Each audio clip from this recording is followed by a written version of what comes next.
Salam, güvən test toplusu biyokimya testlərinin izahını verəcəyəm. Birinci sualdan başlayaq.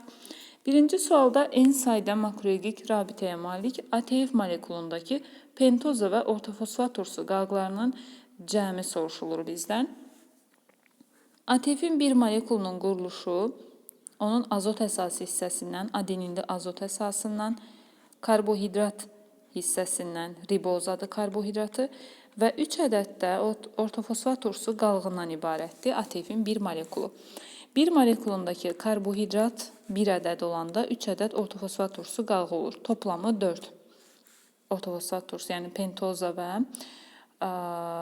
ortofosfat turşusunun cəmi. Və bu zaman 2 makroelgik rabitə olur. 1, 2. Əgər 2 dənə makroelgik rabitə olarkən karbohidrat və ortofosfat turşusu qalğının cəmi 4-dürsə, bəs n sayda makroelgik rabitə olarsa bu necə dəyişər? N vurulsun 4, bölünsün 2. 2 ilə 4 ixtisar gedər, qalar 2n. Cavabımız da A variantı. Keçirik ikinci suala. İkinci sualda bizdən verilmiş elementlərdən hansının hüceyrədə miqdarı daha azdır soruşur. Yəni bizdən mikro elementi soruşur. Oksigen, karbon, hidrogen və azot makro elementlərdir. Flor isə mikro elementdir və hüceyrədə miqdarı da ən az flördür. Üçüncü suala baxaq. Üçüncü sualda bizə bir sxem veribdir. Sxemə əsasən isə biz variantlarda doğru olanı tapmalıyıq. Bu DNT molekuludur. 2 zəncirinin ikisi də birlikdə soruşur. Əgər sizə testdə DNT molekulu deyirsə, deməli 2 zəncirin ikisini də nəzərdə tutur. Fərz edək ki, bu birinci, bu da ikinci zənciridir. Adenin azot əsaslı nukleotidin qarşısında timin azot əsaslı nukleotid dayanır. Ona görə 4 timindir və onlar arasında 2 ədəd hidrogen rabitəsi olur. Guaninli nukleotidin qarşısında isə sitazinli nukleotid dayanmalıdır. Sitazin azot əsaslı və onlar arasındakı rabitə 3 qat hidrogen rabitəsidir.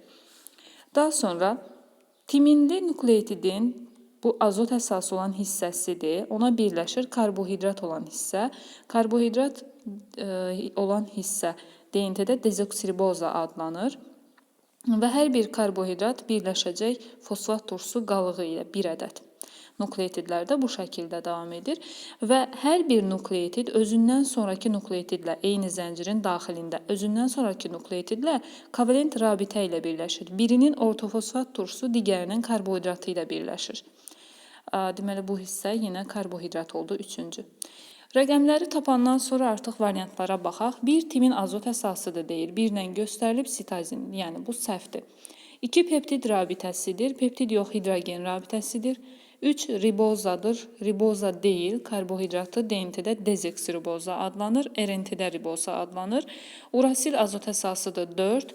4 urasil deyil, timindir, çünki urasil RNT-də olur, DNT-də olmur. 5 ortofosfat turşusu qalığıdır.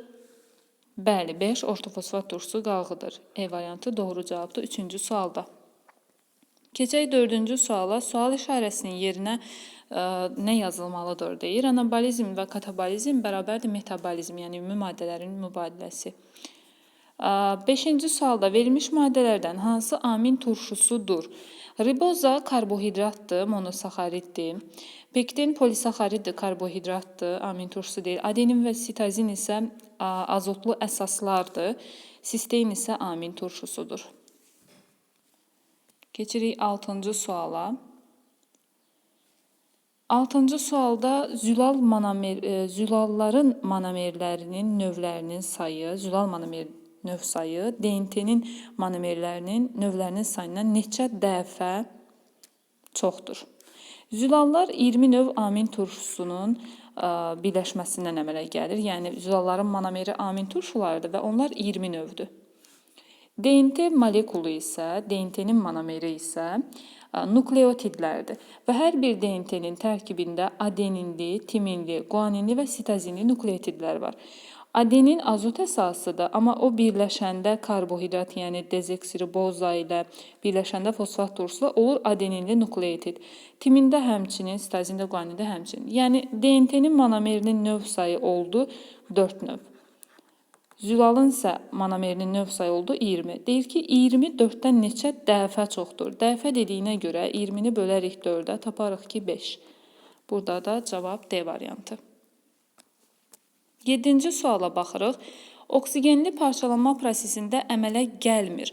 Oksigenli parçalanma prosesində əmələ gəlməz oksigen. Amma bunu necə bilirik? Təbii ki, reaksiyadan biləcəyik. Çünki burada 2 mol C3H6O3 reaksiyaya girəndə 6 mol O2 oksigenli mərhələ olduğuna görə reaksiyaya girər. 36 mol ADEIF, 36 mol isə H3PO4 ortofosfat turşusu qalğı reaksiyaya girir və alınır bu reaksiyadan 6 mol karbon qazı, 36 ATEIF və 42 mol da su. Təbii ki, burada 2600 kilojul da enerji ayrılar. İndi nə alınmadı? ATEIF alındı, su alındı, karbon qazı, enerji alındı, oksigen alınmadı. Oksigen istifadə olundu, sərf edildi. Ona görə 7-ci sualda A variantı. Baxaq 8-ci suala. Bizə cədvəl veribdi 8-də. ATEIF və ADEIF molekullarını, miqdarını eyni veribdi. Azot əsaslarının sayını eyni verib və X, Y, Z-in cəmini soruşur bizdən. Yəni, quruluşlarını yenə çəkək. ATEIF-in quruluşunda onun azot əsası hissəsi, karbohidrat hissəsi, bu ribozadır. Daha sonra fosfat turşusu qalığı 3 ədəd. ADEIF-də isə ortofosfat turşusu qalığı 1 ədəd azdır ATEIF-dən. Yenə adenindi azot əsasıdır, karbohidrat hissəsidir, ribozasıdır və 2 ədəd də ortofosfat turşusu qalığı hissəsidir. Bizə azot əsaslarının sayını N verib hər ikisində. Yəni, deməli, birində nə tapsaq, o birisində də o qədərdir. Ortofosfat turşusu qalıqlarının sayını ATEIF üçün 24 veribdir. ATEIF-in 1 molunda 3 ədəd ortofosfat turşusu qalığı var. 1 molunda, üzr istəyirəm, 3 ədəd. Bəs 24 ədəd ortofosfat turşusu qalığı neçə mol ATEIF-dədir? X bərabərdir 24-ü 3-ə bölərik 8. Deməli, 8 mol. Eni buradan 8 tapdıq biz. Deməli, digərini də 8-dir. Sonra, əgər ortofosfat turşusunun qalığından istifadə edərək ATEIF-in molunu tapdıqsa, makroelgik rabitəni də tapa bilərik. Çünki 1 molunda 1-2 ədəd makroelgik rabitə varsa, bəs onda 8 molunda neçə ədəd makroelgik rabitə olar? Buradan da taparıq 16. Deməli, Y isə 16-dır.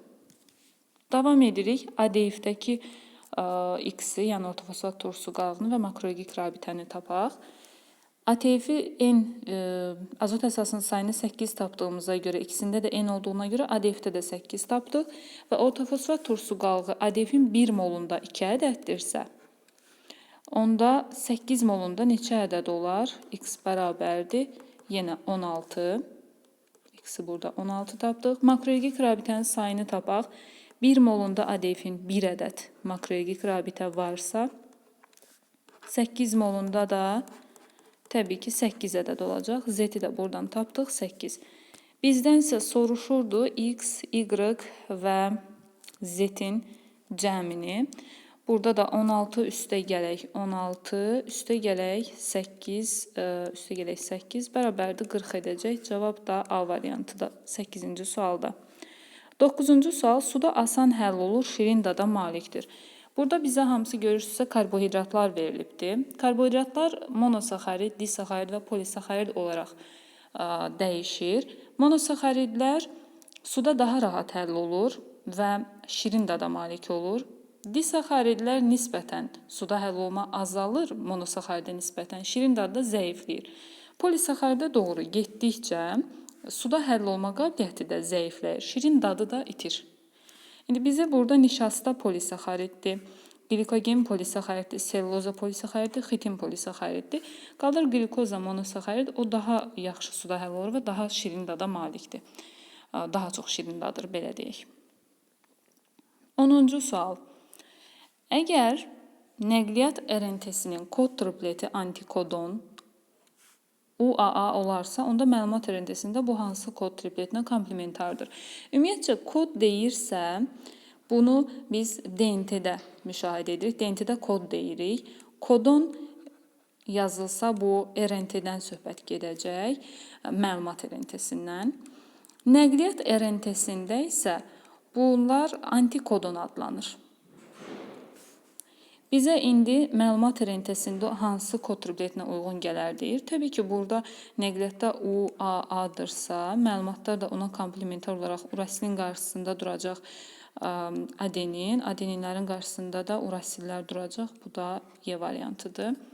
11-ci suala baxırıq. 11-ci sualda zülalların biosintezi zamanı amin turşusu molekulunun hansı rəqəmlərlə verilmiş hissələrinin nisbi kütləsi dəyişir deyir.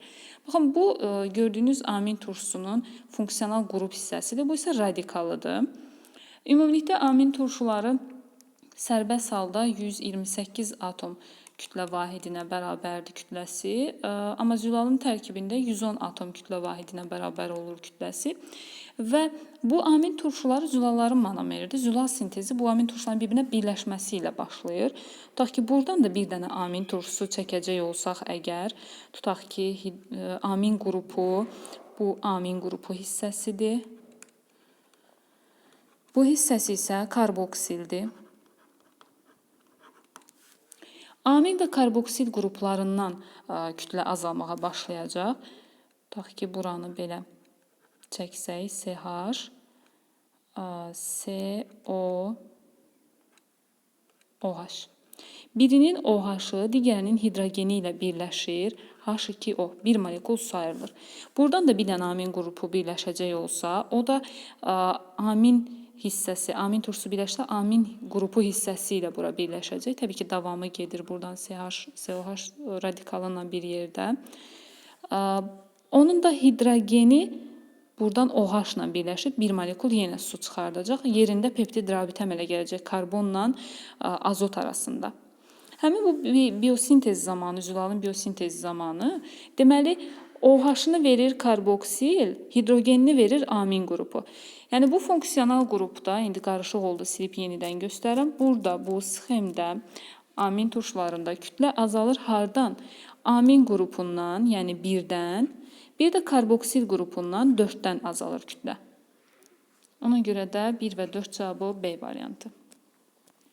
Keçirik 12-ci suala. 12-də bizə nə deyir? Hüceyrələrdə olan karbohidrat və zülallar üçün ümumi olan funksiya. Karbohidrat da, zülal da həm enerji funksiyası yerinə yetirir, həm də inşaat funksiyası yerinə yetirir. 1 qram karbohidrat və 1 qram zülal parçalananda 17,6 kilojoule da enerji ayrılır. 13-cü sual, DNT molekulunun verilmiş hissəsində komplementarlıq prinsipinə əsasən sintez olunan məlumat rentesi zənciri aşağıdakilərdən hansı ola bilər? Aha, gəlin baxaq, görək bu DNT-nin molekuludur, yəni iki zəncirin ikisində göstərib. Buradan məlumat RNT-si sintez olunacaq indi. Nə sintez olunar? Timinin qarşısında 2 hidrogen rabitəsi ilə adenin dayanar. Sitazinin qarşısında 3 hidrogen rabitəsi ilə guanin. Guaninin qarşısında sitazin. Adeninin qarşısında RNT olduğuna görə urasil dayanar, amma 2 hidrogen rabitəsi ilə. Sitazinin qarşısında guanin, timinin qarşısında isə adenin dayanar. Həmin bu sxemə uyğun gəlir yalnız D variantı. Bunu əgər belə hesablamayıb birbaşa da yazmaq istəsək, burada baxarıq ki, bu DNT-dir. RNT-də burada bir dənə timin olmayacaq. Timinin olmaması lazımdır yeni əmələ gələcək zəncirdə. Yəni variantlarda timin olmamalıdır. Tutaq ki, burada timin var, götürmərik. Burada timin var, götürmərik. Və urasil bir ədəd olmalıdır. Harda olmalıdır? 4-cü nukleotid urasilli olmalıdır. Bir də ona baxarıq. Məsələn, burada urasil var, amma birincidir. Amma 4-cüdə olmalıdır. D variantı. Belə də şifahi də həll etmək mümkündür. 14-cü suala baxırıq. Eukariot hüceyrələrdə fotosintezin bilavasitə baş verdiyi orqanoiddə maksimum neçə növ azot əsası olur? Eukariotlar, prokaryotlar əvvəl qədər karyon nüvə deməkdir və nüvəsi yaxşı inkişaf etməyən orqanizmlərə aiddir. Daha çox bakteriyalara aiddir. Yerdə qalan bitki, göbələk və heyvanlar aləmi eukariotlara aiddir. Fotosintezin bilavasitə baş verdiyi orqanoid deyirsə, burada xloroplastlardan söhbət gedir. Yəni, belə deyək də, plastidlərdən. Və burada maksimum neçə növ azot əsası olar deyir. Azot əsaslarımız DNT üçün deyəcək olsaq adenin, timin, guanin, sitazin. RNT üçün deyəcək olsaq adenin, urasil, guanin, sitazin. Növ olaraq götürsək 1 adenin, 2 timin, 3 guanin, 4 sitazin, 5-ci də urasildir. 5 növdür ümumilikdə azot əsasımız. Plastidlərdə, mitoxondrilərdə həm DNT, həm də RNT olduğuna görə 5 növün 5-i də olacaq fotosintezin bilavasitə getdiyi orqanoid olan plastidlərdə. Baxaq 15-ci suala. 15-ci sualda verilmiş qrafiklərdən hansı və ya hansıların hüceyrədə zülal sintezinin getdiyini göstərir deyir. Zülalın sintezi davam etdikcə amin turşular bir-birinə birləşir və amin turşuların karbonları ilə azot arasında peptid rabitələr yaranır. Yəni, biri var ki, 10 dənə amin turşusu birləşsin, onda ən çox bir qədər su və ən çox bir qədər peptid rabitə alınır.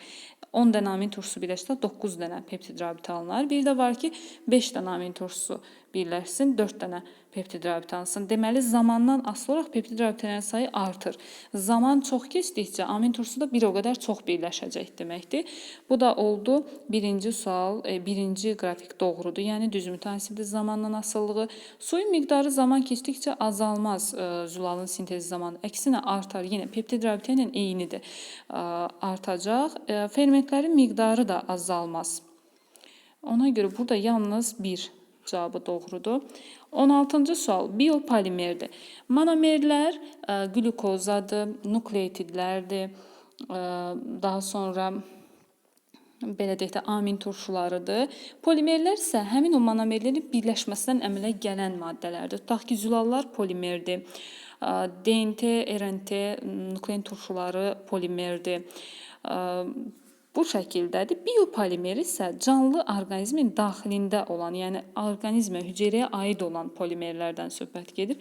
Selluloza polimer birləşmədir və canlının tərkibində var. Ən azından bitkinin hüceyrə divarı selluloza mənşəlidir. RNT polimerdir, canlı orqanizmdə var. Nişasta da var, polimerdir. DNT də canlı orqanizmdə var və polimerdir. Dezoksiriboza isə ümumiyyətcə monomerdir. Yəni, polimer deyil. Ona görə heç biopolimer də deyil. B variantıdır 16-cı sualda. Gələk 17-ci suala baxaq. 17-ci sualda bizə deyir ki, hansı azot əsasları həm DNT, həm də RNT nukleotidlərinin tərkibinə daxildir. Bayaq da dedik ki, DNT-nin tərkibində adenindir, sitazin, timin, guanindir. RNT-nin tərkibində bir dənə əlavə olaraq urasil olacaq. Yəni, burada timinlə urasili çıxanda həm DNT-də, həm də RNT-də rastımıza çıxır adenin, sitazin və guanin. Bu da A variantı. 18-ci sual. Polisaxaridlərdə monomer halqalarının sayı artdıqca onların fikri tamamlamalıyıq. Polisaxaridlərdə monomer halqalarının sayı artdıqca şirin dadı itir, suda həll olma qabiliyyəti də azalır. Bir doğru deyir. Molekul kütləsi azalmır, artar. Monomerlərin sayı artdıqca kütlə artar. Şirin dadı itir, suda həll olma qabiliyyəti azalır. D-nəyi də səhvdir. 19-cu sual. Burada X və Y-in yerinə nə yazmalıyıq ki, ADF alınıbdır və 40 kJ enerji. ATF-dir X. ATF-in üzərinə su gələndə alınır ondan ADF və H3PO4. 40 kJ-da enerji ayrılır. Çünki onun ortofosfat turşuları arasında, belə deyək də, 3 dənə ortofosfat turşusu arasında 2 dənə makroelektrik rabitə var və hər bir dənəsi 40 kJ-da. Onun biri qırılanda 40 kJ enerji ayrılır. Burada X, ATF, Y, H3PO4, C variantı. Gəldik 20-ci suala. 20-ci sual çətin görünə bilər, amma əslində burada yerinə rəqəmlər qoyaraq yazmaq mümkündür. Nə deyil bizə? DNT molekulda, yəni yenə 2-dən zənciri soruşur. Verilənlərdən hansının sayının cəmi, yəni buradakılardan hansının cəmi ümumi nukleotidlərin sayının cəminin yarısına bərabərdir. Yəni DNT-də ümumi nukleotidlər hansılardır? Adenin, timin, sitazin, guaninin cəminin yarısına bərabər olan ifadəni tapmalıyıq biz. Gəlin belə yazaq. Adeninə 1 yazaq. Adenin 1-dirsə timinə də 1 yazmalıyıq. Sitazinə 2 yazaq. Ən sadə rəqəmləri qoyaq. Guaninə də yenə 2 yazmalıyıq. Yerinə qoyub hesablayaq. Tutaq ki, guanin üstünə timin gəlirik. Yəni 2-nin üstünə 1 gəlirik. Edir 3. 3-ü 2-yə böləndə 1,5 edir. Burada bu cəmi də hesablayacaq olsaq 1 üstəgəl 1 üstəgəl 2 üstəgəl 2, yəni toplamı 4, 5, 6 bölü 2, 3 etməlidir. Yəni 3-ə bərabər olan bir ifadə, yəni 3 olmalıdır bu tərəfdə buradakı cəmlərdən hansısa. Guaninlə sitazinin cəmi 2 üstəgəl 2, 4 edər. Bu da uyğun olmadı. Timinlə adenin cəmi 1 üstəgəl 1, 2 edir. Bu da uyğun olmadı. Adeninlə timinin cəmi yenə 1 üstəgəl 1, 2 bölü 2, 1. Bu da uyğun olmadı. Timin və sitazinin cəmi 1 üstəgəl 2, 3. Aha, Y variantı doğrudur. Yəni burada timin üstəgələ sitazin cavabı uyğun gəlir. Bütün nukleotidlərin cəminin yarısı ifadəsinə. Yəni sadəcə timin üstəgəl sitazinmi? Məsələn, burada timin üstəgəl guanin olsaydı da uyğun gələrdi və ya adenin üstəgəl sitazin olsa düz olardı. Adenin üstəgələ guanin olsa yenə düz olardı. Bizə verilən şərtdən asılı olaraq yerinə rəqəmlər qoyaraq nə deyir? Nukleotidlərin sayının yarısı, yəni cəmləyib yarıya bölük. Alınan rəqəmə bərabər bu ifadələri tapmalıyıq. Yəni çətin deyil əslində. Gəldik 21-ci suala. 21-ci sualda bizə evkaryot orqanizm hüceyrəsində fotosintez prosesi zamanı ən son olaraq baş verir. Karbon qazından istifadə ən son olaraq baş verir. Bu da necə olur? Birinci, xlorofil molekulu həyəcanlanır, ən birinci. Daha sonra burada suyun fotolizi baş verməyə başlayır, ikinci olaraq. Üçüncü olaraq isə sərbəst oksigenin yaranmasıdır. Dördüncü olaraq artıq burada ATF sintezi olunacaq. Beşinci olaraq da artıq işıq mərhələ bitir. Qaranlıq mərhələdə mühitdən karbon qazını hüceyrəyə daxil olur və karbon dioksiddən istifadə edərək C6, H12, O6-nın yəni hazırlanması başlayır qlükozanın. Ona görə ən sonda karbon qazından istifadə olur. A variantıdır cavab. Keçək 22-ci suala. 22-ci sualda deyir ki, verilmiş proseslərdən hansı zülalın biosintez zamanı ən son olaraq baş verər, ən sonda baş verir? Birinci baş verəcək məlumat rentesinin sintezi. Çünki DNT-dən məlumat rentesi nüvəcikdə sintez olmağa başlayır. Daha sonra həmin o məlumat rentesi nüvədən sitoplazmaya keçir. Sintez olundu, çıxır artıq oradan, gəlir sitoplazmaya. Sitoplazmaya gələndən sonra gedir orada ribosoma birləşir məlumat rentesi. Üçüncü ribosoma birləşməsidir. Dördüncü olaraq ribosoma, təsəvvür edin ki, bu ribosomun kiçik və böyük hissələridir. Bu da məlumat rentesi gəldi, birləşdi. Məlumat rentesi birləşsə artıq yeni zülalın sintezi başlamalıdır. Yonca yarpağına bənzəyən nəqliyyat rentesi özünə amin turşuları birləşdirərək gətirir bura, komplementarlıq yaratmağa çalışır. Həmin o prosesdə, yəni amin turşuların nəqliyyat rentesi vasitəsilə ribosoma çatdırılması baş verir. Dördüncü, beşincisi isə buradan bir zülal sintez olunur. Ən sonda stop kodonlar gəlir və sintezlənmiş polipeptid zəncir məlumat rentesindən ayrılır. Yəni 5-ci, ən sonuncu C variantıdır. Baş verir proses. Keçək 23-cü suala. 23-cü sualda bizə deyir ki, ribosomun məlumat rentesi üzərində hərəkət müddəti delta T ilə işarə olunub, sintez olunan zülal molekulundakı peptid rabitələrinin sayından asılı qrafiki. Zülal molekulları sintez olunarkən ribosom, məlumat rentesi ribosom üzərində ya 5də 1 saniyədə, ya da 6da 1 saniyədə hərəkət edir və zaman nə qədər çox keçərsə, o qədər çox amin turşusu bir-birinə birləşər, o qədər böyük kütləli zülal sintezi olunar və həmin zülalın sintezi nə qədər amin turşusu birləşirsə, ondan bir vahid azda peptid rabitə və su alınacaq. Belə deyək də, burada peptid rabitənin sayı zamandan düz mütənasib asılı olacaq. 24-cü suala gəlirik.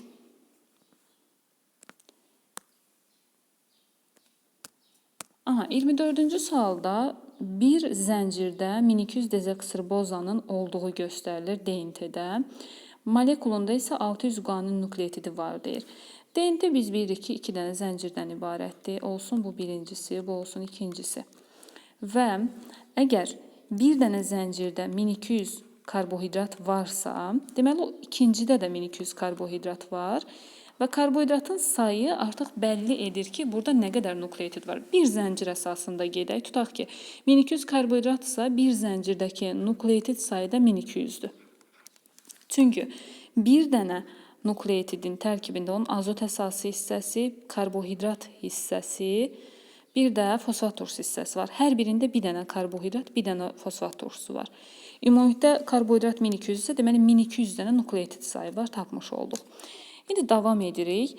Bizə deyir ki, molekulda 600 guanin var. Molekulda nə deməkdir? Deməli, bu guaninin 300-ü birinci zəncirdədir.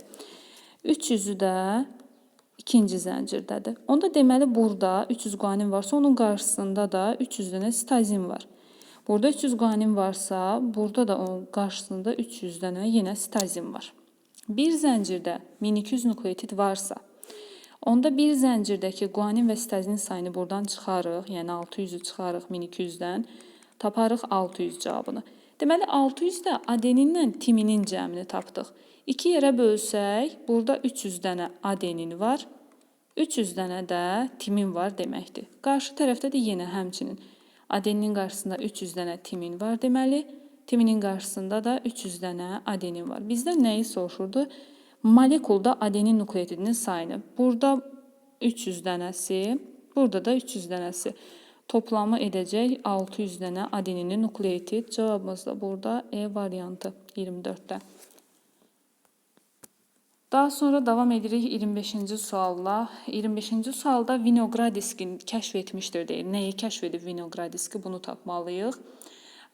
Vinogradski xemosintezi kəşf edibdir. Burada 3 dənə alimin adını biz eşidə bilərik. Biri var Vernadski.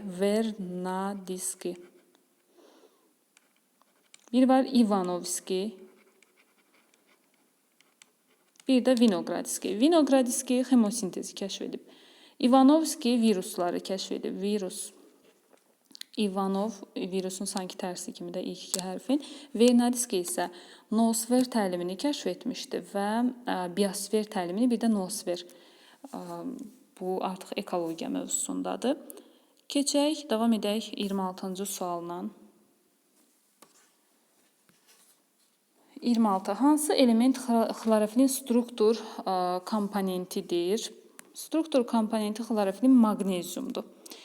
Burada B variantıdır. Məsələn, kalsium sümüyün tərkibində var, qanın tərkibində var, dəmir qanın tərkibində var, yenə sink burada insulinin tərkibində var. Amma maqnezium xlorofilin tərkibindədir. Səhv ifadəni soruşur 27-ci sualda bizdən. Lipidlərin ən geniş yayılanı, lipidlərdə ən geniş yayılan yağlardır deyir. 27-ci sualda səhv fikir D variantıdır. Yağlar suda asan həll olan maddələrdir fikri səhvdir. Lipidlərin yağların ən geniş yayılan yağlardır, lipidlərin ən geniş yayılanı düzdür. Çünki bütün yağlar lipiddir, bütün lipidlər yağ deyil. Lipidlərin bəziləri, məsələn, cinsiyyət hormonları lipid mənşəlidir. Yağlar da ən çox yayılmış lipid növüdür, belə deyə bilərik. Yağlar bədən temperaturunun tənzimlənməsi prosesində iştirak edir fikri doğrudur. Pi toxuması hüceyrəsində yağların miqdarı 90%-dir, düzdür. Yağlar enerji mənbəyi düzdür, çünki 1 qram parçanında 38,9 kJ-da enerji ayrılır. Yağlar suda həll olmur, əksinə suya yağ töksə, yağ suyun üstünə çıxar. Ona görə D variantı buradakı səhv fikri soruşurdu, səhv fikirdir.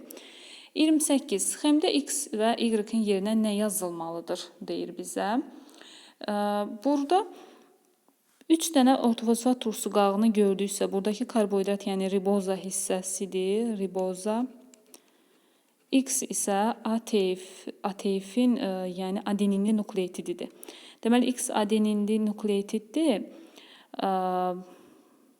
Y isə ribozadır. 28-də də Y variantı. Keçək 29-cu suala.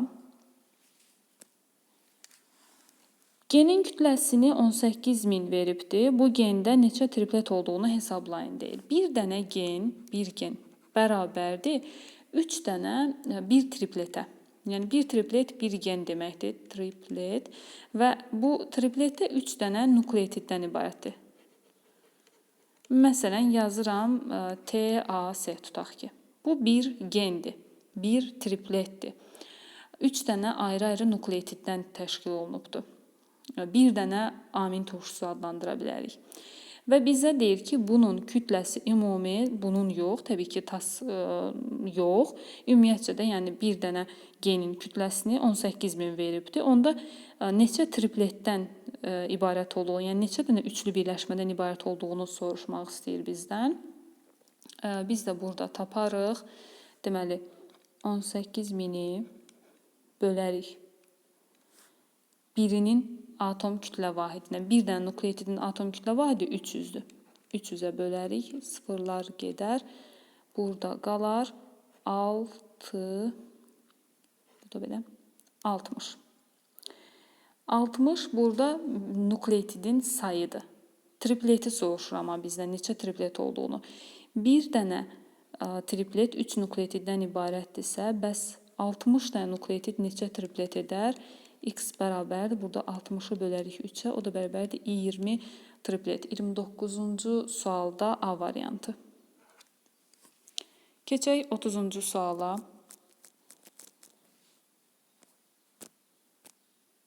Aha, 30-cu suala keçirik. 30-cu sualda DNT molekulunda, yəni 2 zənciri nəzərdə tutur. 2400 nukleotid var deyir. Əgər nukleotidlərin nisbəti adenin üstəgəl timin, guanin üstəgəl sitazin bölünsün 4/1 olarsa, yəni bərabər 4/1 olarsa, hər bir nukleotidin sayının düzgün verdiyi nukleotidlərin sayını tapmaq. Baxın, bunu belə yaza bilərik də. Adeninlə timini 1 yazmaq yerinə x yaza bilərik hər ikisinə. Guaninlə sitazinə isə 4x yazarıq. 4-də 1-ə bərabərdir, amma biz bilmirik konkret adeninin timinin sayı nə qədərdir, guaninin sitazinin sayı nə qədərdir. Amma onu bilirik ki, guaninin sayı adenindən məsələn 4 dəfə çoxdur. Ona görə də bu şəkildə yazmaq mümkündür. Yazaq x üstə gələk x, yəni adenin üstə gələk timin üstə gələk 4x, guanin üstə gələk 4x sitazin bərabərdir ümumi nukleotidlərin sayı 2400-ə. Buradan toplayanda 4, 4, 8, 2, 10x bərabərdir. Deməli, 10x bərabərdir 2400-ə. 2400-də də 10-la ixtisar gedərik. Qalar burada x-in cavabı 240. X-i 240 tapdıq. Yəni, adenin 240-dır, timin də 240-dır. Variantlarda tapa bilərik də adeninlə timinin 240 olduğunu burada, bir də burada. İndi guaninlə sitazini tapmalıyıq. Yəni, onlar 4x-ə bərabərdir. 4 vurulsun x, yəni 240 bunu tapmalıyıq. Bu da eləyəcək 960. Elə cavabımız B variantı. 30-cu sualda. Keçək 31-ci suala. 31-ci sualda 10 qram zülal parçalandıqda nə qədər enerji ayrılıb deyir. 1 qram zülal parçalananda 17,6 kilojoule enerji ayrılır. 10 qramı parçalananda x də bərabərdir 10-u vurarıq 17,6-ya. Bu da eləyər 176 A variantı. Sonra baxırıq 32-ci suala. Cədvələ əsasən düzgün bəndi müəyyən edin. Aha, bizə işıqlanma müddəti, yəni zamanı veribdir, t-ni veribdir. Yarpaq sahəsini soruşur. Biz burada yarpağın sahəsini tapmaq üçün m bərabərdir s vur t düsturundan istifadə etmək. Amma bizim m-imiz yoxdur. M-i tapmaq üçün də bu kilojoullardan istifadə edəcək və bununla da tapırıq. Deməli, birinci üçün, yəni x üçün yazaq buradan. X bərabərdir. X-in t-sini bilirik. T bərabərdir 2 dəqiqədir. Sonra m-i tapmalıyıq öncə, sonra da s-i tapmalıyıq. Bilmirik bunları. Yazaq burada. 1 qram parçalananda glukoza ayrılırdı 17,6 kilojoule enerji. Bəs burada 176 kilojoule enerji ayrılıbsa nə qədər glukoza parçalanıb? X bərabərdir 10 qram. Deməli, m-i tapdıq 10. Yazırıq bura. M 10-dur. İndi m bərabərdir s vur t düsturundan s-i tapmaq üçün s bərabərdir m bölünsün t-ni istifadə etməliyik. M 10 idi. T-miz isə 2 dəqiqə idi. Bu da bərabərdir 5-ə. Burada tapdıq 5. Yazıram bura. X-i 5 tapdıq. Yenidən silirəm və davam edirəm. Y-i tapmaq üçün. Y da zamanı veribdir 1 saat. T bərabərdir 1 saat. Yəni o 60 dəqiqəyə bərabərdir. 1 qramının parçalanmasından qlikozdan 17-16 kilojol enerji ayrılırdısa, bəs 1232 kilojol neçə qram qlikozanın parçalanmasından ayrılıbdır? Burada da taparıq 70. M-i tapdıq 70. İndi biz rahatlıqla sahəsini, yarpağını tapa bilərik. S bərabərdir, M bölünsün T düsturundan 70-i bölərik burada 60-a. Niyə? Dəqiqəyə görə. Bunu da niyə dəqiqəyə çevirdik? Hər zaman çevirməyimizə ehtiyacı olmur. Sadəcə yuxarıda dəqiqə ilə verib deyə dəqiqəni saata qaldıra bilməyəcəyik, də çevirə bilməyəcəyik. Onda hamısını eyni vahidə çevirmək üçün buradakı saatları dəqiqəyə çevirərik. İxtisar gedərik. Buradan alarıq 1,16. Burada 1,16-nı tapdıq. Davam edək, Z-i tapaq. Z-də də bizə zamanı veribdir. T bərabərdir 2 saat, yəni 2 vurulsun 60, o da bərabər 120 dəqiqə. M-i tapmalıyıq. M-i tapmaq üçün də yenə 1 qramı 17,6 kilojoldursa, 1760 kilojolu x qram. X-i buradan taparıq ki, deməli 100 qramdır. Yəni M-i 100 tapdıq. Yenə S bərabərdir M bölünsün T, yəni 100 bölünsün burada. Təbii ki, 120-yə böləcəyik dəqiqəyə. Buradan ixtisar gedəndə 5, bu eləyəcək 6, 5 bir 6, hardasa 0,83. Bunu da tapdıq 0,83. Bizdən soruşurdu ki, yəni münasibət necədir, hansı daha böyükdür, hansı ən kiçikdir. Burada təbii ki, 32-ci sualda cavabımız olacaq x böyükdür y-dən, o da böyükdür z-dən. Çünki 5 böyükdür 1,116-dan, 1,116 da böyükdür 0,83-dən. X hamısından böyükdür, y da z-dən böyükdür. B variantı burada. Cavab 32-də. Keçək 33-cü suala baxaq. 33-cü sualda bayaq 32-nin demək olar ki, eynisidir bayaqkinin. Burada sadəcə fərqli tərəf ondan ibarətdir ki, bizə zamanı tapırıq. Birində sahəni, birində qramı, kütləni. Tapaq. X-i tapmaq üçün bərabərdir. Yarpaq sahəsini veribdir. S-i veribdir 6. M-i veribdir 30. T-ni tapmalıyıq. Yəni M bərabərdir S vurulsun T düsturundan. T bərabərdir M bölünsün S olacaq. Bu da bərabərdir 30-u bölərik 6-ya, bərabərdir 5-ə. Yəni X-i tapdıq 5. Sonra davam edirik artıq Z-i tapmağa. Z-i tapmaq istəyirsə Z kütlədir. Kütləni tapmaq üçün bizə saatı veribdir 3 saat, sahəni veribdir 12, M-i tapırıq S vur T, yəni 12-ni vurarıq burada 3-ə. 12-ni 3-ə vuranda 36 edəcək. Tapdıq 36 Z-də. Ondan sonra da Y-da zamanı veribdir bizə 6 saat. M-i veribdir 48. T-ni tapmalıyıq. Yəni M bölünsün S. Bu da bərabərdir 48-i bölərik 6-ya. Bu da eləyəcək 8. Buradan da cavabı tapdıq 8. 5 saat 8 kvadrat metr 36 qram. Bu da 33-də edir. Təbii ki, C variantı. Keçirik 34-cü suala. Zülalların tərkibində maksimum neçə növ amin turşusu olur? Yəni, zülalların monomeri amin turşularıdır və 20 növ amin turşusunun birləşməsindən əmələ gələ bilər deyə maksimumda 20 növ olar. 35. Əzəllərin yığılması ibtidailərdə qamçı və kirpiklərin titrəyişi zülalların hansı funksiyası ilə əlaqədardır? Zülalların təbii ki, hərəkət funksiyası ilə əlaqədardır. Keçək 36-cı suala. 36-cı sualda bir amin turşusu məlumat rentesində ən azı neçə növ kodla kodlaşdırıla bilər? Bir amin turşusu. Bunu silim, təmizləyim. Amin turşuları minimum, yəni ən azı 1 kodla kodlaşar, maksimumda 6 kodla kodlaşar. Ona görə belə A variantı 36-da. 37-ci sual. 37-ci sualda bizə DNT molekulunda olan guaninlərin sayını n-lə verib. Yəni, guanin bərabərdir n. Nukleotidlərin ümumi sayını isə n isə m-lə veribdir. Bu molekulda hidrogen rabitələrinin sayının nukleotidlərin ümumi sayına olan nisbətini necə hesablamaq olar?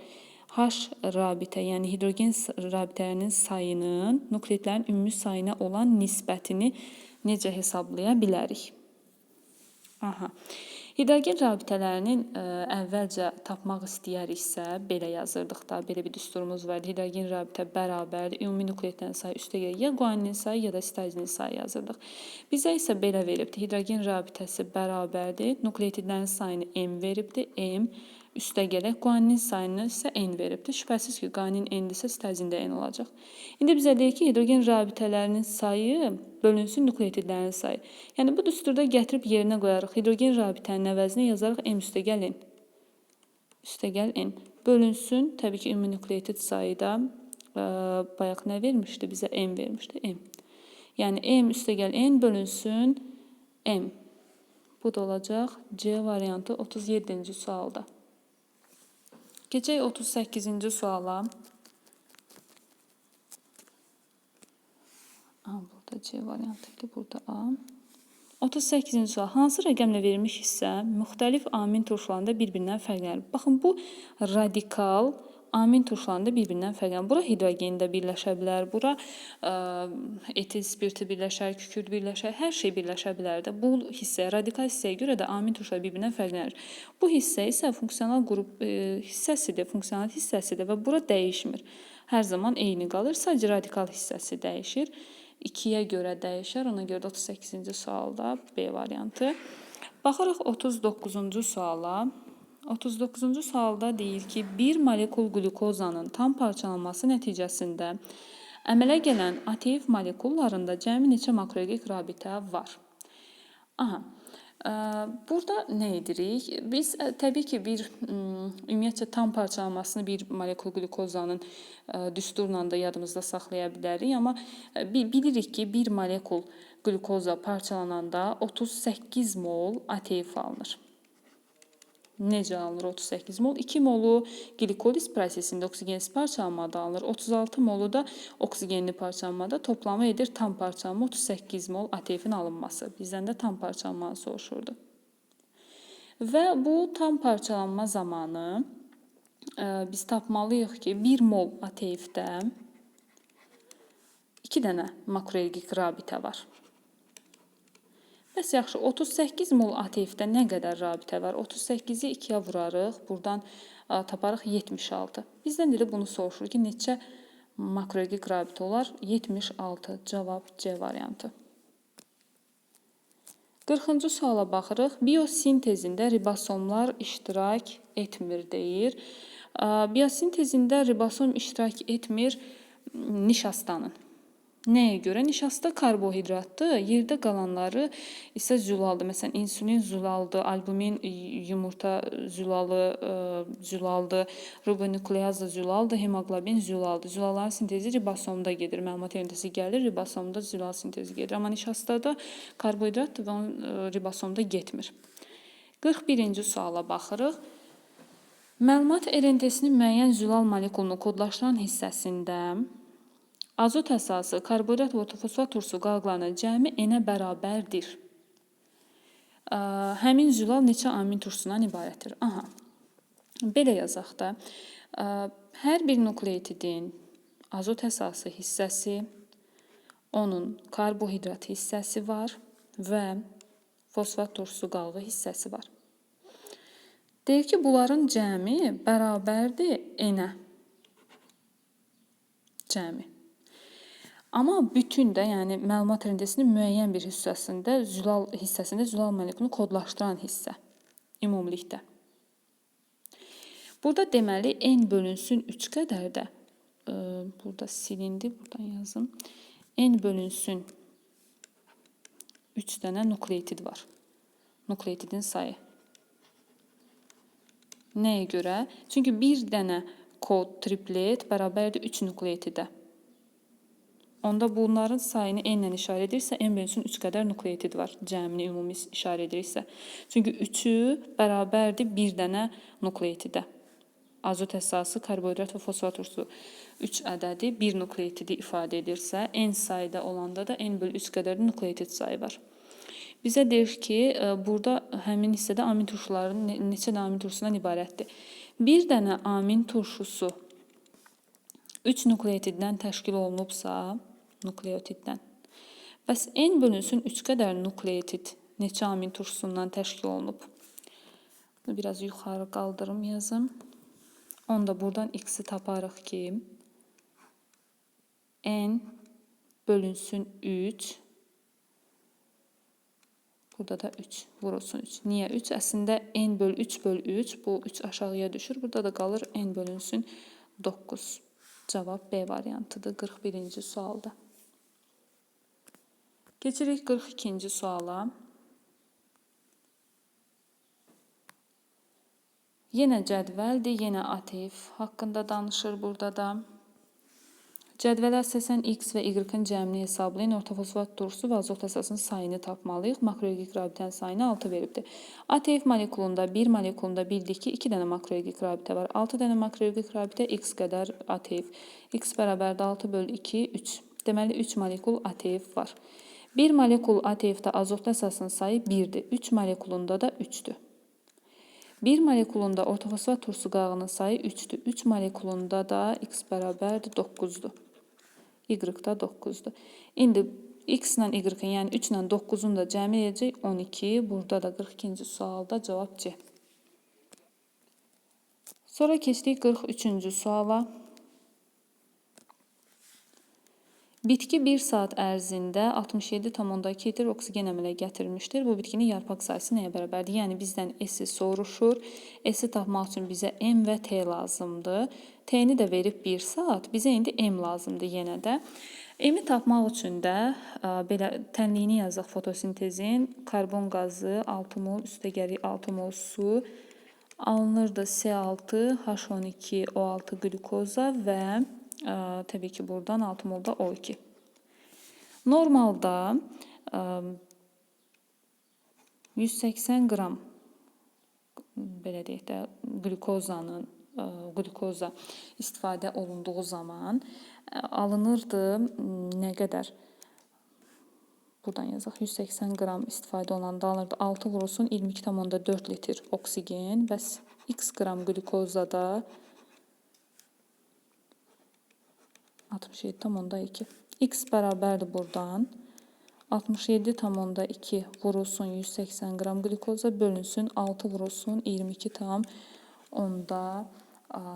təbii ki. Buradan da tapırıq, deməli 90.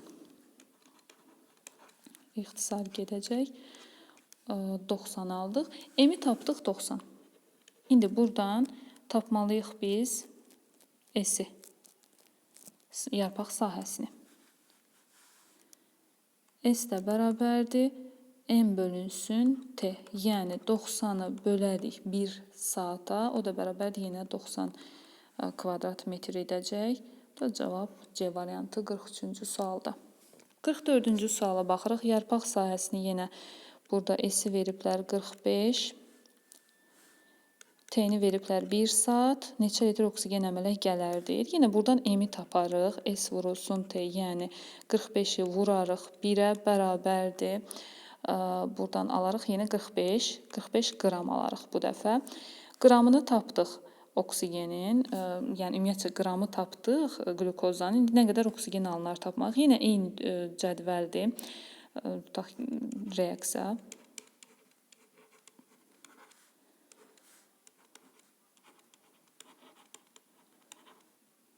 Və 6 mol O2.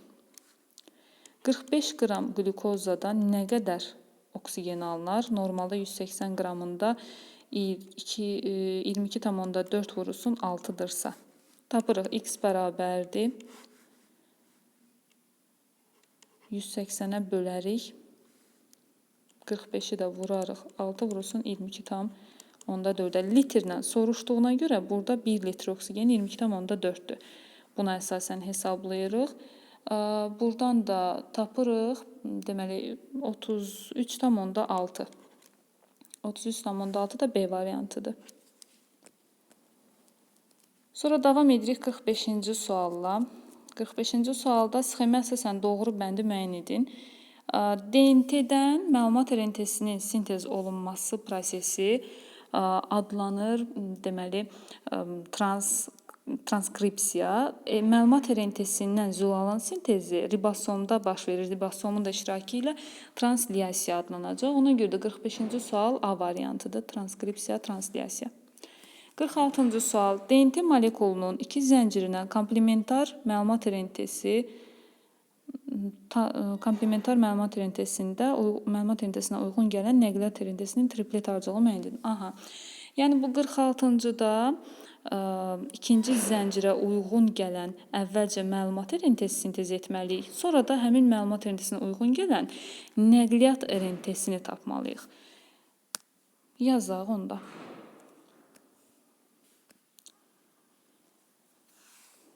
Deməli, ikinci zəncirə uyğun məlumat rentesi sintez etsək, adeninin qarşısında dayanar urasil, guaninin qarşısında sitazin, sitazinin qarşısında guanin, timinin qarşısında adenin, urasil, adenin, guanin, guanin, adenin, adenin, urasil, guanin. Bu oldu məlumat rentesi.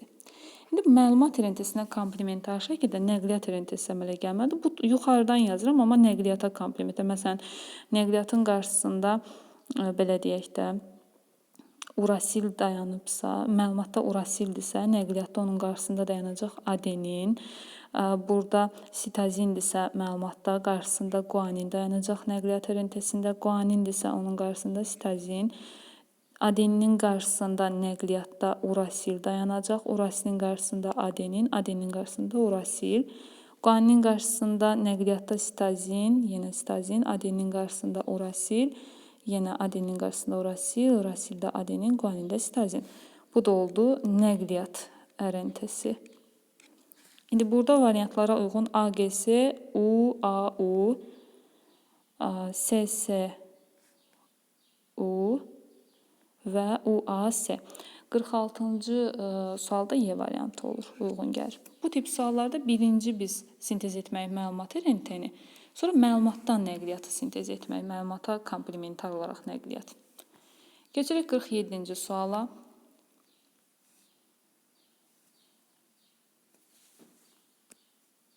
Aa, 47-ci sualda nədir? Əgər bir ribosom DNT-nin 3 müxtəlif genindən sintez olunmuş məlumat rentələrindən keçərsə, bu zaman maksimum neçə növ zulal sintez olunar? Deməli, DNT-dən məlumat rentesi sintez olunur. Məlumat rentesi DNT-nin 3 dənə müxtəlif genindən sintez olunubsa, deməli 3 müxtəlif məlumat rentesi var deməkdir bu. Çünki 3 müxtəlif gendən sintez olunub. Bir gendən sintez olunmayıb. 3 müxtəlif gendən 3 dənə də məlumat rentesi var deməkdir. İndi bu məlumat rentesindən neçə növ zülal deyir sintez olunar? Zülalın növ sayı məlumat rentesinin növ sayına bərabərdir. Əgər 3 dənə müxtəlif məlumat rentesi varsa, deməli 3 növ zülal sintez olunar. 3 növdə zülal sintezi olunacaq. Əgər ribosomun sayını desəydi, ribosomun sayı bərabərdir zülalın sayına. Zülalın növ sayı bərabərdir məlumat rentesinin növ sayına. Məlumat rentesinin növ sayı da asılıdır DNT-də neçə növ gendən sintez olunmağı. Burada 3 növ gendən deyirsə, deməli 3 dənə müxtəlifdə məlumat rentesi var, ona uyğun da zülal. 48-ci sual. DNT molekulunun eyni genindəki məlumata əsasən sintez olunmuş 5 məlumat rentesi molekulunun iştirakı ilə neçə növ zülal sintez olunar? Aha. 48-ci sualda isə bir növ deyərik. Nəyə görə? Çünki eyni gendir, bir dənə gendir. Bir dənə gendən 5 dənə məlumat rentesi sintez olunub. Amma eyni gendir. Bir dənə bunu silim. Bir gen 5 dənə məlumat rentesi. Növ olaraq bir dənə gen olduğu üçün bir növdür. Bir növdə zülal sintez olunacaq. Keçirik 49-cu suala. 49-cu sualda deyir ki, glikogen, galaktoza, valen, triozin, pektin, sadana maddə neçəsi biopolimerlərdir? 49-cu sualda biopolimerdir deyərik biz, məsələn, glikogen polimerdir, pektin polimerdir, özü də polisaxariddirlər. Burada valen və triozin isə amin turşularıdır və bunlardan təbii ki monomerdirlər və zülal sintezi olunur. Burada 2 dənəsi olacaq biopolimerlər. Bu da A variantı edəcək. 50-ci sual. Zülal molekulunun biosintez zamanı əmələ gələn peptid rabitələrinin sayının zamandan asılılığı hansında düzgündür? Bayaqki suallarda da demişdik ki, suyun miqdarı, peptid rabitənin miqdarı fərq yoxdur. Zaman keçdikcə düz mütənasibdir. Nə qədər çox amin turşusu birləşərsə, nə qədər çox müddətdə baş verərsə zülal sintezi, o qədər də çox peptid rabitə və su ayrılar, yəni düz mütənasibdir. D variantıdır burada. Keçirik 51-ci suala. Hansı azot əsası həm RNT, həm də ATF-in tərkibinə daxildir? RNT-nin tərkibində adenin azot əsası var. ATF-in isə tərkibində yalnız adeninli azot əsası olur. Ona görə də E variantı uyğun gəlir 51-ci suala.